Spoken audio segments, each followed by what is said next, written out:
Buenos días con todos, mi nombre es Alexis Vallejos y hoy día vamos a hablar sobre signos vitales y facies.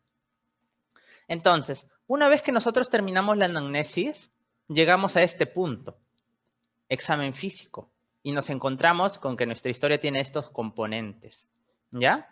Y en esos componentes, por ejemplo, vamos a tener lo primero, y nunca se olviden esto, son los signos vitales. Les comento una experiencia. Una vez estaba, bueno, cuando era alumno estaba hace años, estaba rotando, recuerdo, y salimos, no sé qué, a traer unos medicamentos, creo, y ahí estaba la sala de espera de los pacientes, ¿no? Y una señora se desmaya, se desmaya, entonces, todos, pues, no había ni un médico ahí, ¿eh? Y nosotros estábamos blancos, ¿no? Porque, como estudiantes, entonces dijeron, vengan a ver los médicos, no éramos médicos, ¿no? Recién estábamos empezando. Y decía, vengan a ver, y mi amigo me dice, Alexis, vámonos, vamos. Le digo, no, si nos vamos ahorita salimos en las noticias. Vamos a verlo. Entonces, ¿qué harían ustedes en una paciente que se ha desmayado? ¿Qué harían ustedes? ¿Qué sería lo primerito que harían, no? Se pondrían a hacer la anamnesia. Ese es un caso de emergencia, ese es otro curso, una emergencia. Pero ¿qué harían a alguien que se desmaya, que estuvieran, por ejemplo, en la situación que les he comentado? Se ha desmayado y la gente diciendo, te hagan algo. Claro, los signos vitales. Claro, primero hay que ver los signos vitales, ¿no? Porque tal vez solo es un desvanecimiento, ¿no? Vas a iniciar tu RCP si solo hay desmayo, ¿no? Entonces, se hacen los signos vitales. Y esto es lo más importante en emergencia, los signos vitales. Los pacientes que ustedes van a ver al inicio no son de emergencia. Cuando más avancen, van a ver emergencia. Y lo más importante son los signos vitales, ¿ok? Esto define si el paciente tiene riesgo de morir inmediato o no. Entonces hay que aprenderlos muy bien, sí, ¿ya? Y siempre, recuerdan que ayer hemos hablado de la base de datos. Los signos vitales siempre se colocan en tu base de datos, ¿ya? Así estén normales, siempre se colocan en la base de datos. Ya cuando no hay signos vitales, ya empiezan las maniobras de RCP, ¿no? Dependiendo. ¿Ok? Ojo, ojo. Las maniobras de RCP, por ahí he visto que han puesto ABC. Ya no es ABC. ¿Cómo es ahora el orden? Porque A es de vía aérea, B es de respiración y C es de compresiones. ¿Qué es ahora lo actual? El CAP. Muy bien. Ahora lo actual es CAP, ¿ya? CAP, ¿qué significa? Que lo primero que ahora hacemos es las compresiones, vía aérea y luego vamos respiración, ¿ya? Entonces, ha cambiado, sobre todo para adultos, ¿ya? En adultos, en cambio el niño, si el niño hace paro cardíaco es más por un problema de asfixia, pero el adulto generalmente es un paro cardíaco. Ya eso es lo que ha cambiado ahora. ¿Listo? Entonces, signos vitales es muy importante que ustedes aprendan a manejar. ¿Cuáles son los signos vitales? La temperatura. Si ustedes revisan las diapositivas, no hay una diapo de temperatura. ¿Ya? Entonces, Alexis, ¿por qué no hay una diapo? Porque en el horario, el jueves vamos a hacer fiebre. Entonces, ahí vamos a profundizar temperatura, ¿ya? La semiología y la fisiopato y medicina. Entonces, por eso está ahí. Sin embargo, acá te voy a dar algunos datos, pero el jueves lo vamos a profundizar, ¿ya? Algunos datos, vamos a hablar de la temperatura, frecuencia respiratoria, pulso, presión arterial y saturación de oxígeno. Chicos, a la saturación de oxígeno se le conoce como el quinto signo vital. Y esto era antes del COVID, ¿eh? Ahora con el COVID es más importante todavía.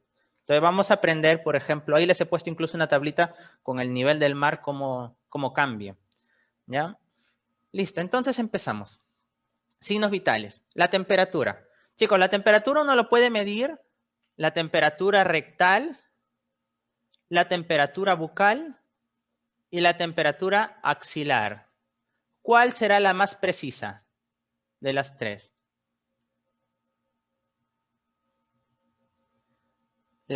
Y uno se pregunta, ¿por qué más precisa, no? Porque en realidad hay una temperatura, esta es la temperatura que está midiendo de forma periférica,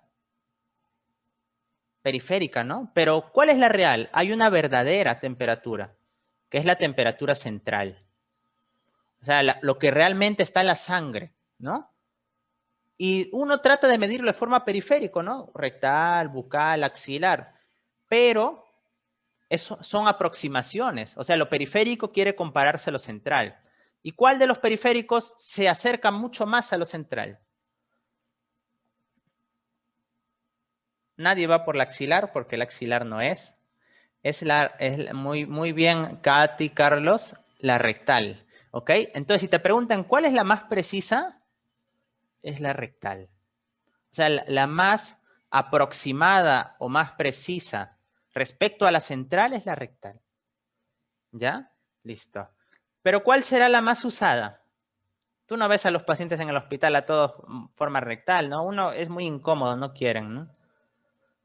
Entonces, lo más utilizado es el axilar, ¿ok?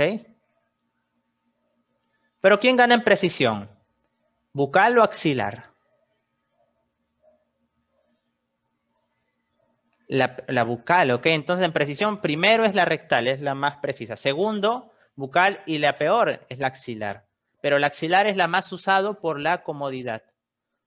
Comodidad y seguridad, ¿no?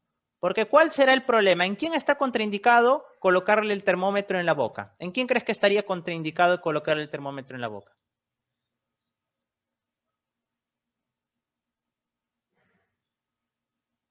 Ya, tú hazle un espacio un poquito más grande. Ya, a lo mejor yo le voy a hacer también el espacio un poquito más grande. Ya, lo mismo voy a escribir ahorita, pero le voy a dar un espacio un poquito más grande.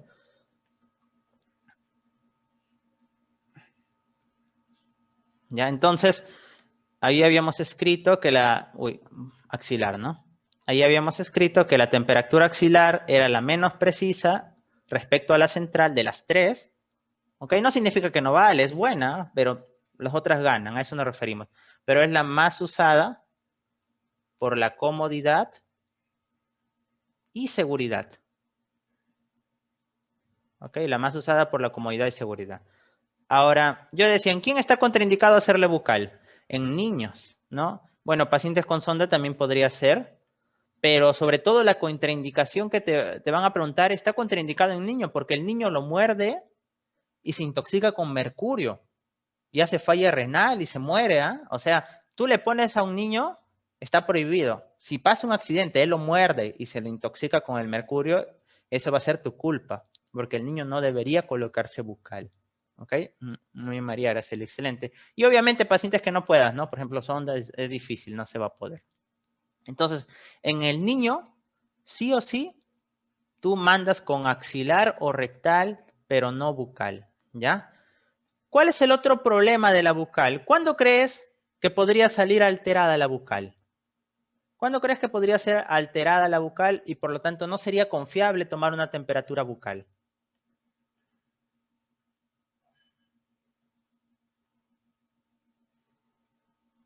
Claro, si ha tomado bebidas calientes hace poco, muy bien. Entonces, si el paciente ha tomado alguna bebida, café o algo muy frío, va a salir alterado. O sea, depende de los alimentos. ¿Y qué más? ¿Qué enfermedad puede alterarte la bucal? Por ejemplo, un paciente con taquipnea. Taquipnea es cuando el paciente respira más de 20 por segundo. Imagínate que tiene el termómetro, si pueden ver mi cámara, y está... Lo está soplando, lo va a bajar la temperatura, ¿ok? O claro, si tiene un problema de inflamación en la boca, lo va a calentar más. Entonces, se altera por varias cosas. Por eso mejor, o sea, si no tuviera ninguno de los factores que altera, la bucal le gana al axilar. Pero como el paciente llega con neumonía al hospital, entonces mejor le colocamos axilar, porque la taquipnea lo va a alterar, ¿ok? Listo. Ahora, ¿cuál es la temperatura normal bucal? Y les pongo bucal porque con la bucal tú sacas la rectal y la axilar.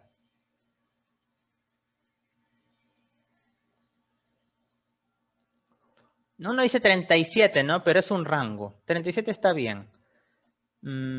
Más o menos es de 36,5. No, disculpen. Estaba leyendo lo que he escrito. Por ahí está aproximado, ¿no? Es 36,8 más menos 0,4 grados centígrados. O sea, ¿de cuánto iría? De 36,2 a 37, 36,4 a 37,2, ¿no? Más o menos 0,4. ¿Ok? Eso es lo normal. ¿Ya? Para que no nos confundamos, Alexis, no entramos por mate, ¿ya? No hay problema. 36,4 hasta 37,2. Pero yo la verdad así me olvido. Entonces me acuerdo este y le sumo más menos 0,4. Eso yo sería mi consejo. ¿Ya? Listo. ¿Cuál será el mayor de las tres? Este es el promedio de la bucal, ¿no? 36,8 más menos 0,4. ¿Cuál será más caliente de las tres? Porque no son iguales, ¿ah? La rectal, obviamente. La rectal le gana en más 0,5 grados centígrados. Si tú a esta le sumas 0,5, esos serían los valores de la rectal. O sea, la rectal, ¿entre qué estaría? Sería 37,3 más menos 0,4, ¿no? ¿Listo? O sea, es 5 más 0,5 grados superior. Y la axilar más bien le restas. Para que tú llegues a lo que dice el axilar, le restas menos 0,5 grados. O sea, el axilar está más o menos en 36,3 más menos 0,4. ¿Ya? Entonces, eso es el rango normal que vamos a tener. Le sumas 0,5, llegas a la rectal, le restas, llegas al axilar. Y esto es de la bucal que hay que responder. Todos los libros de semio te enseñan así, con la bucal.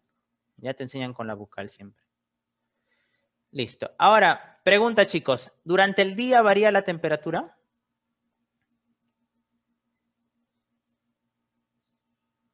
Respecto a la mañana, respecto a la tarde. ¿Hay una variación? Sí.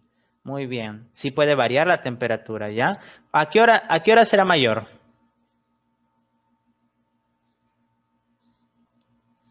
En las tardes. Aquí es mayor la temperatura. No se olviden. ¿Cuánto aumenta? Esa es pregunta de examen. No, tarde me refiero más o menos 4 p.m., ya, 4 a 6 y mañana 6 a 8 a.m. más o menos, ¿no? En la tarde hay más temperatura, o sea, no te asustes, si tu paciente sube un poquito en la tarde, no te preocupes porque ese es el ritmo circadiano. Así como el cortisol, chicos. ¿El cortisol cuándo es su pico de cortisol? ¿En las mañanas o en la tarde o en las tardes? En las mañanas, ¿ya? Pero el pico de la temperatura, ojo, el pico de la temperatura es en las tardes, ¿ya? En la tarde es el pico de la temperatura. ¿Listo? ¿Y cuánto aumenta? ¿Ya? En semiología hay algunos temas que están bonitos en Harrison, ¿ya? El libro de medicina interna. Uno de ellos es fiebre. En su introducción de fiebre te habla un poco de temperatura, de ahí les estoy dando datos. ¿Ok? Entonces, aumenta 0,5 grados centígrados. Ya en la tarde, por lo tanto, si en la mañana lo normal era 36,8 más menos 0,4, lo máximo que podía llegar en la mañana, ¿cuánto era? ¿Cuánto sería lo máximo que puede llegar en la mañana? Si lo normal es 36,8 más menos 0,4. Ah, 37,2, ¿verdad? Muy bien. Porque le sumamos, ¿no? 36,8 más 0,4, 37,2. ¿Y cuánto sería lo máximo que puede llegar en la tarde? 37,7. Entonces, en la tarde lo máximo es 37,7. Más de eso, ya estás en febrícula, ¿ok? En la tarde, más de esto es febrícula. En la mañana, más de esto podría ser ya patológico. Pero clásicamente consideramos febrícula un promedio hemos sacado, ¿no? Mayor a 37,5. Esto no está escrito en los libros, es más extraoficial. Más se utiliza en el hospital febrícula 37,5, pero fiebre se considera mayor a 38 grados centígrados, ¿ya? Pero técnicamente la febrícula debería empezar aquí, ¿no? ¿Ok? Pero bueno, se considera febrícula mayor a 37,5, fiebre mayor a 38. Pero estamos para aprender, ¿no? Entonces, miren, si ustedes son más técnicos, esto de acá es en la tarde. Y esto sería en la mañana. Este es un promedio que se ha sacado en todo el día. Si en cualquier momento del día le encuentra más de esto, ya hablas de febrícula. Y si en cualquier momento le encuentra más de esto, ya sería fiebre. Pero si somos más técnicos, ¿desde qué momento hay una elevación patológica de la temperatura?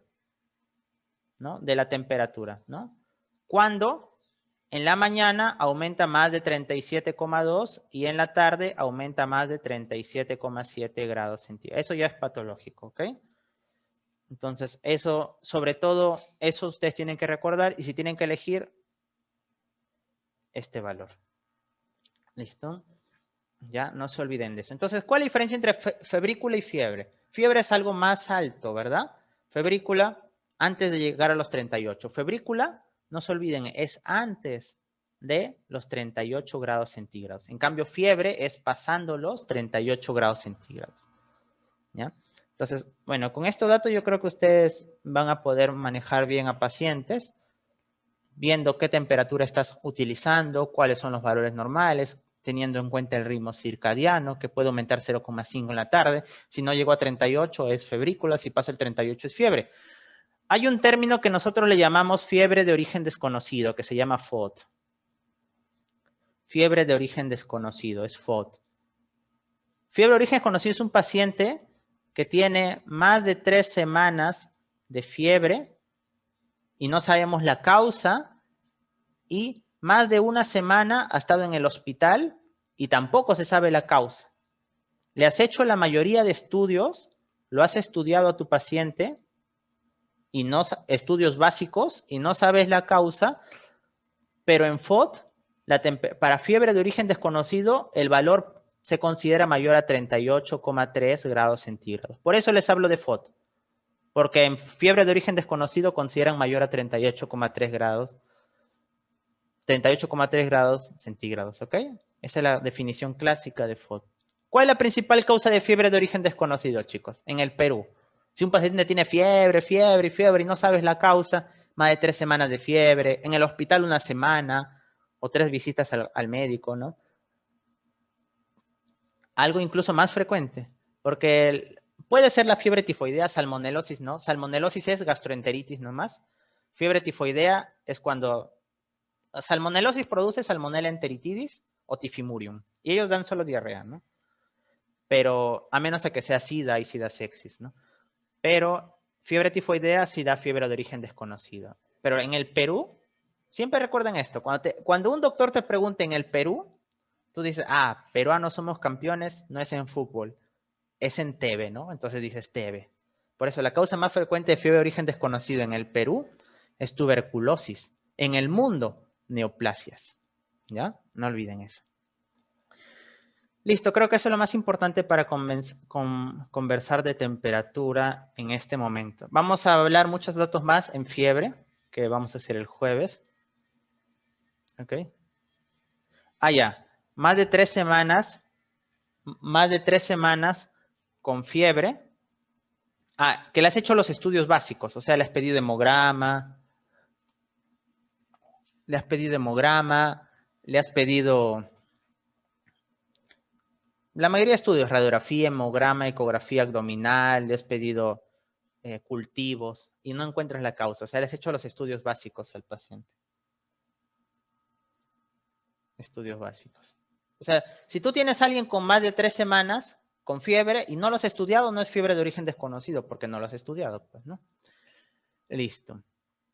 Ya, entonces hasta ahí estamos bien. Pregunta, chicos.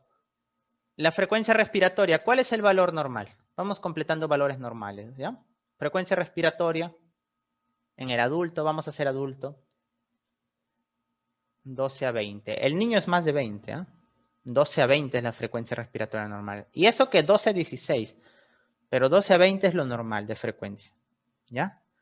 El pulso es diferente a la frecuencia cardíaca, ¿ya? Porque pulso palpas una arteria y frecuencia cardíaca con tu esteto escuchas, ¿ya? De todas formas, ¿cuál es el valor normal de pulso o frecuencia cardíaca en adultos? 70 a 100, hasta 60 a 100 puedes considerarlo, ¿ya? Algunos consideran hasta 90, pero lo fisiológico es de 60 a 100. La presión arterial mayor a cuánto tiene que ser la presión arterial.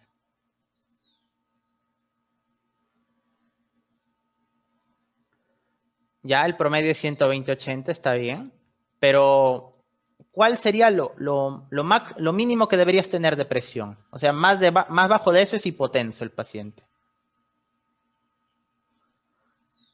Siempre tienes que pasar más de 90/60.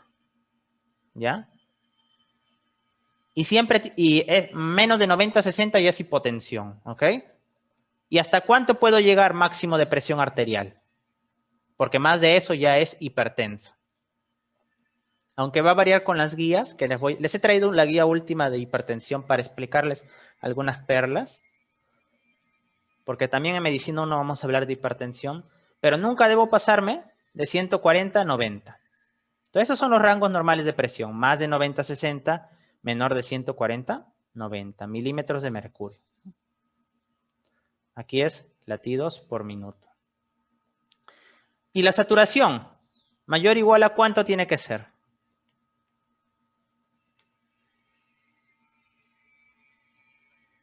95%. Muy bien. A nivel del mar. Claro, 95 a 100. Excelente. Pero a nivel del mar. Si hay altura, baja los niveles normales. Ya en altura los niveles normales bajan. ¿Ok? Listo. Luego uno tiene que hacer el peso, hay que pesar al paciente, hay que hacer su talla y hay que hacer el IMC. ¿Cómo es la fórmula para sacar IMC?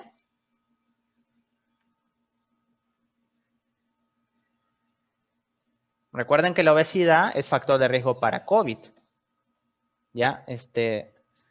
Peso, ¿no? Bueno, dicen masa, está bien. Peso sobre talla al cuadrado. Muy bien. Peso sobre talla al cuadrado. ¿Ya? El peso en kilogramos, la talla en metros. ¿Ok? Y eso te saca tu IMC. ¿Cuál es el valor normal del IMC?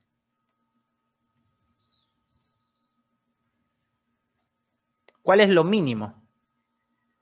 Ya 18 a 24 es un buen promedio, pero si justo te preguntan decimales de 18,5 a 24,9. ¿Ya? Más de 24,9, o sea, de 25 a más, es sobrepeso. Más de 30, obesidad tipo 1. Más de 35, obesidad tipo 2. Más de 40, obesidad tipo 3 u obesidad mórbida. ¿Ok? Listo. Y acá tenemos el perímetro de cintura. Ya no alcanza. Lo voy a colocar acá a la derecha, ¿ya? Ustedes deben tener espacio tal vez abajo de la diapo, pero acá a la derecha lo voy a colocar yo. Perímetro de cintura. ¿Por qué es importante medir el perímetro de cintura y no el IMC? Dos pacientes te voy a colocar, ¿ya? Mira este paciente.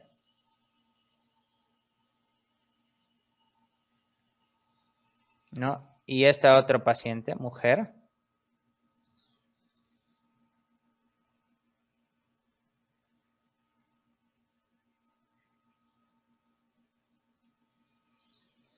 Ya, listo. Los dos pesan igual. Ya, entonces, ¿quién tiene más riesgo cardiovascular? Acá tiene más grasa en el abdomen, acá tiene los brazos y en la cadera tiene. ¿Cuál tiene más riesgo cardiovascular? ¿El caso 1 o el caso 2?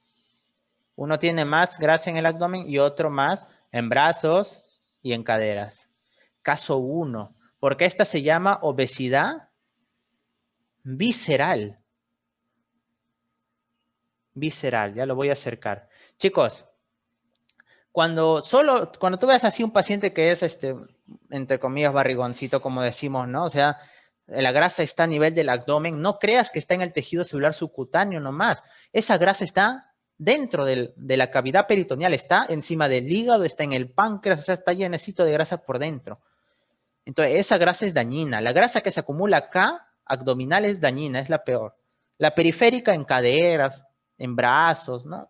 Esa no es tan dañina, es menos diabetogénica. En cambio, la obesidad visceral, esa es la que produce diabetes. Esta es la diabetogénica. Esa es la que tiene mayor riesgo cardiovascular. En cambio, la obesidad periférica, como esta paciente, tiene menor riesgo cardiovascular. ¿Por qué, Alexi, me comentas esto? Porque por eso es el perímetro de cintura más importante que el IMC. Porque tú puedes tener dos pacientes con el mismo IMC, pero el perímetro de cintura va a ser mayor en el caso 1. Y este es el que tiene más riesgo cardiovascular. ¿Ok? Entonces, los valores normales, si tú revisas Harrison, te dice valores normales para Estados Unidos, que ahí son más grandes, ¿no? Es otra raza. Acá los valores normales en Latinoamérica, el varón, su cintura menor a cuánto debe ser. Según la ALAT, que es la Asociación Latinoamericana de Diabetes. menor a 92 centímetros. Y la mujer menor a 88 centímetros. Más de eso es patológico, ¿ya? A la obesidad visceral se le llama en forma de manzana, ¿no? Porque parece una manzana así, ¿no? O sea, casi todo está en el tronco prácticamente. En cambio, a la obesidad periférica se le conoce como en forma de pera. Voy a dibujar una perita acá, pero lo voy a acercar, ¿ya? Entonces, esta obesidad visceral es la más diabetogénica, forma de manzana, ¿ok? Casi todo central y da más riesgo cardiovascular y es más frecuente en el varón, por eso dibujé un varón acá. En cambio, la mujer más en las caderas, más en los brazos y es en forma de pera, ¿no? Como una perita, porque acumula más en las caderas, ¿ok? Lo normal, menor a 92 centímetros el perímetro abdominal en el varón y menor a 88 en la mujer. Chicos, cuando ustedes midan perímetro abdominal, ¿dónde lo miden? Miren, por ejemplo, tenemos un paciente acá. Costillas, sacroiliaco, ombligo, ¿no? Las últimas costillas, el hueso sacroiliaco. ¿Dónde empiezan a colocar la cinta? A nivel de ombligo, debajo de ombligo, arriba de ombligo. ¿Cómo sabrían dónde empiezan a envolver la cinta? Uno pensaría que es a nivel de ombligo, pero tú vas a ver pacientes que su abdomen cuelga así, ¿no? Que lo colocarías por acá casi a nivel de pubis. Entonces, no se coloca a nivel de ombligo, porque el ombligo va a colgar de acuerdo al abdomen. Entonces, lo que hacemos es, palpas el sacroiliaco, o sea, el hueso, la pelvis, buscas la línea media axilar, o sea, la axila, ¿ya? Si gustan, pueden ver la cámara. Entonces, en la parte lateral, ¿ok? Ya, línea media axilar, ¿listo? Y ahí buscas el hueso, ¿no? Si ustedes se tocan su cadera, en la parte lateral hay un hueso que sobresale, ¿verdad? La pelvis, ¿no? Y la última costilla. Entonces, ahí trazan una línea recta y justo el punto medio. El punto medio. Entonces, en la parte lateral tocan la última costilla, tocan la pelvis y en el punto medio justo ahí parten, ¿no? Y donde caiga, no importa el ombligo, donde caiga. ¿Ya? Y ahí envuelven la cinta, ¿ok? Listo. Ya, eso es importante. Ya tenemos esos datos. Y bueno, vámonos con signos vitales, ¿no? Porque mira, acá luego vamos a desarrollar cada signo vital, pero acá es importante que tú sepas que hay que decir si el paciente está lúcido, su estado de conciencia, nivel. Esto lo vamos a ver en neuro. Si está orientado, también lo vamos a ver en neuro. Cómo está su estado general, nutricional, de hidratación, si ventila o no, su postura, su fascia, su hábito, estudio de higiene, colaborador y si tiene algún catéter, sonda o vía general. O sea, después de hacer los signos vitales, ¿cuál sería el segundo paso? Las medidas, peso, talla, MC. Se llama somatometría. Okay, a todas las medidas se le llama somatometría. Y después haces un vistazo del paciente, un vistazo general.